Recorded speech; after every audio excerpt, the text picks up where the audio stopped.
لكن زي ما قلنا لما نستعيد المشاهد اللي شفناها بقول ان احنا بنلاقي نفسنا قدام مشهد مسرحي كامل. انا لما اشوف على بلاتو ناس بتأدي نص يبقى لازم في حد كتب السكريبت وفي مخرج، مش ممكن الحاجات دي ما تبقاش صدفة ابدا. فما فيش كلام ان دي ايات قاطعة قاطعة، ما فيش كلام بوجود الله سبحانه وتعالى اللي هو ألهم هذه الخلائق وأعطاها كل الأساليب دي. لأن الحشرة دي هتجيب منين العدة بتاعتها دي، الشنيور دي تجيبه منين، وربنا هندسه بشكل يبقى أقوى من الصلب. يعني دي مسائل أكنها بتهتف كده أهو إن ربنا موجود، وإن لا إله إلا الله، وإن هو الخالق المعلم الملهم المرشد المربي لكل الخلائق. طبعا يعني الملحد المنكر بيقف قدام الحاجات دي وبيكون له موقف مختلف، بيسمي بدل ما يقول لك الله يقول لك الطبيعة. والله الطبيعة خلقت، الطبيعة علمت، الطبيعة ألهمت. يعني نموت ونحيا ما يهلكنا إلا الدهر، فالمسألة مسألة نيتشر الطبيعة. طبعا ده لعب بالألفاظ. ليه؟ لأنه هو شال كلمة الله وحط كلمة الطبيعة، لكن أسند إلى كلمة الطبيعة نفس الصفات الإلهية.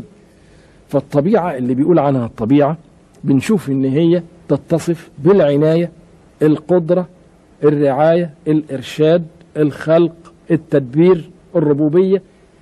لأنه خلاص ما هو مدام قال سمى الحاجات دي كلها طبيعة، يعني على طول بناء على اللي شفناه أسند إلى الطبيعة كل الصفات الإلهية، لأن الطبيعة اتصفت على طول بالعناية والإرشاد والهداية والتعليم و إلى آخره. الله، طب ما هو يبقى لعب ألفاظ، لأنه شال كلمة مجرد يبقى بس مضايقاه الكلمة، لأنه الكلمة الجديدة اللي جابها بنفس المعنى برضه، وأسند إليها نفس الصفات الإلهية. يبقى هي كل حكاية هذا المعاند، كل حكاية إن هو مش طايق كلمة ربنا، مش عاوز كلمة الله، عاوز يجيب أي ليه؟ طب ليه مش طايق؟ مش طايق لأنه من أهل الرياسة، ومش عاوز حد يبقى رئيس عليه، ولا عاوز يبقى مسؤول قدام حد في يوم من الأيام، ولا يبقى محاسب. المسألة مسألة كبر ومكابرة، مش مسألة عدم معرفة. لا، ده عارف، لأن الفيلم ده جايبه من ناس كفار، اللي عمل الفيلم ده ناس كفار، فإذا هم عارفين بدليل إنهم عملوا الكلام ده.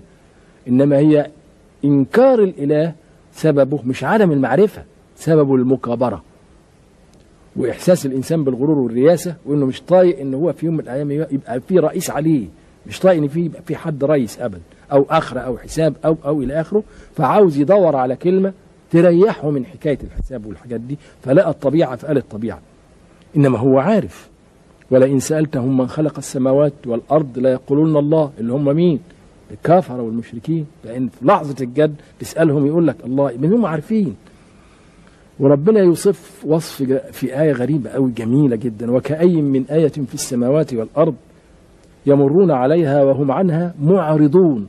ما قالش غافلون، لا، قال معرضون. وكأي من آية في السماوات والأرض يمرون عليها، اللي هم الكفار، وهم عنها معرضون، ما قالش غافلون. زي الآية اللي احنا عرضناها في الفيلم ده، اللي عامل الفيلم مر على الحاجات دي كلها، فهو مش غافل، ده فاهم، إنما معرض، تفرق كتير. وربنا وصفهم برضه في حتة تانية، قال لك جحدوا بها، يعني بالآيات دي، واستيقنتها أنفسهم ظلما وعلوا. يبقى الإنكار مش من نتيجة جهل أبدا، ده بيقول لك واستيقنتها أنفسهم. ده زي ما تقول لابنك يا ولد أنت عملت كذا، يقول لك لا، وهو كذاب وعارف إنه كذاب وفاهم إنه كذاب وإنه أونطاجي ودجال، هو فاهم. نفس الحكاية بتاعت جحدوا بها واستيقنتها أنفسهم، يعني هم منكرين وعارفين إن هم بيدجلوا وينصبوا، لكن إيه؟ ليه؟ ظلما وعلوا، لأنهم مش طايقين. من كل واحد مستعلي. حكاية ربنا دي هتوقعه في مسؤوليات وتكاليف وبتاع وحكاية، هيبتدي بقى يعني حاسب روحه في كل لحظة، يقول لك يا عم على إيه؟ فمش طايق دي. لكن عشان كده ربنا اكتفى بأن هو في القرآن يلفت النظر بس.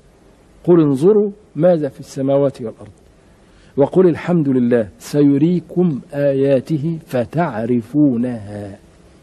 بتنتهي الرسالة الإلهية في اللحظة دي، إنه يخلق الدنيا ويجعل الدنيا شاهدة وهاتفة وعاملة مظاهرة من أولها لآخرها بأن هو موجود. والآيات العديدة كلها بتشهد في كل يوم من الصبح لغاية الليل وانت معدي عليها تشهد بوجود الخالق. هو بيقول كده وقل الحمد لله سيريكم آياته فتعرفونها. وتنتهي وظيفة النبي إن هو التبليغ، يبلغ وخلاص، مالكش دعوة، إن عليك إلا البلاغ.